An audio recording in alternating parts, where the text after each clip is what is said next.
Ku myaka 5 egy'obukulu abadde amyuka Ssaabalamuzi w'eggwanga lya Uganda Flavian Nzija alondeddwa kuba Ssaabalamuzi w'eggwanga lya Uganda ng'ono wakudda mu bigere bya Alphonse Owiny Dollo eyawummudde emirimu gino ku ntandikwa ya wiiki eno oluvannyuma lw'okweza emyaka 7 egy'essalira okusinza ku kiwandiiko ekifulumiziddwa amaka g'obwa pulezidenti olwali Pulezidenti Museveni yeesigamye ku bwabuzi bw'akakiiko akalonda abalamuzi ka Judicial Service Commission okuggona omulamuzi Nzija ekifo ekinene nga kino kimufuula nnamba 4 mu buyinza obw'eggwanga. Amakya g'olunaku olwaleero Flavian Nzija akedde mu kakiiko ka palamenti akasunsula abaweereddwa ebifo ka Parliamentary Appointments Committee akekenenya abantu abalondebbwa omukulembeze w'eggwanga ng'akubirizibwa sipiika Anita Among, wabula okusunsulwako ono kubadde kwakiyita mu luggya kuba teri munnamawulire amukubyeko kya mulubaale nga n'okufuluma palamenti ayise manju. Tuwayizaamu n'abaka ba palamenti batubuulira okulondebwa kwa Flavian Nzija kye kutegeeza eri essiga eddamuzi n'eggwanga Uganda okutwaliza awamu.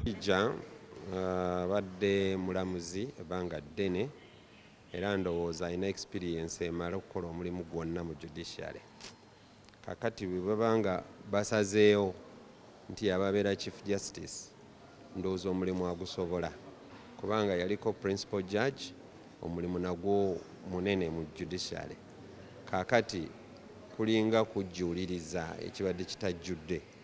Kati bw'abanga yagenda okubeera Chief Justice ndowooza twanirize mwanirize aweebwe n'omukisa okuweereza mu kifo ekyo.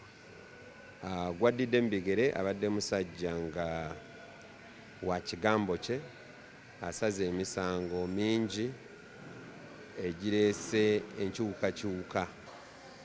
Olwaleero nga akakiiko ka paliamenti era tubadde n'omukulu gwe balonze kati agenda okuba nga akiikira judiciary mu ggwanga oba Chief Justice.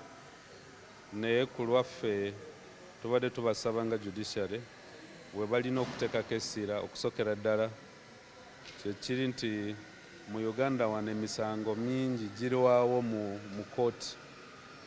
Ogenda okusanga nga emisango gimala myaka nga 5 oluusi ne 10.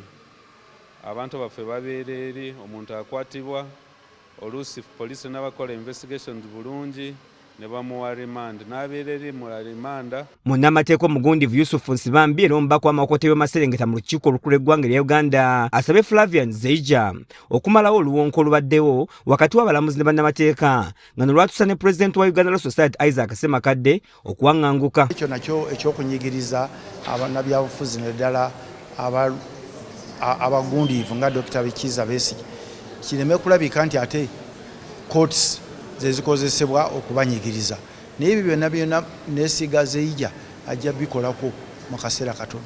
Si muntu wakweraga naye muntu mukozi. Ono era amusabye okumalawo okwetuma kw'emisango mu kooti ate n'okukwata emisango gy'ettaka mu ngeri y'enjawulo. Tumusaba wawaddewo obumulumulu wakati w'abalooya naddala abalooya abato n'abakulu n'abalamuzi. Bwe twogerera wano nti mukama waffe Pulezidenti taliiwo, ali mu exile, tulinga bamulekwa.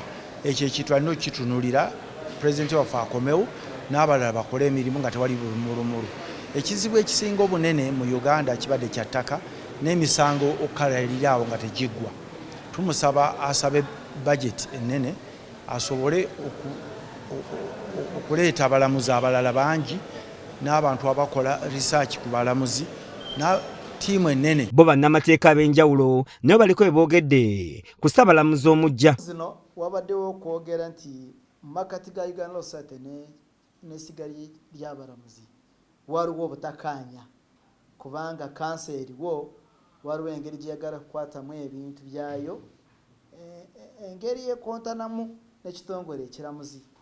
Naye institutions nga institutions ekolagana ndaba kweri kubanga meetings bazikola wamu babeeramu ebyo. Naye nga Nzija agenze okulondebwa nga tewanayita na mwaka ng'alondeddwa ku bw'omumyuka bwa Ssaabalamuzi w'eggwanga lya Uganda era atuukidde mukadde nga bamu ku beesimbyewo ku bwa Pulezidenti gamba nga Robert Kasibante owa National Peasants Party badduse dda mu kkooti ensukkulumu ekulembera Ssaabalamuzi nga bawakanya ebyava mu kulonda n'okulondebwa kwa Pulezidenti Yoweri Kaguta Museveni. Frank Kiddo yakusakidde eggulire lino ku lwa KSTV Agalero.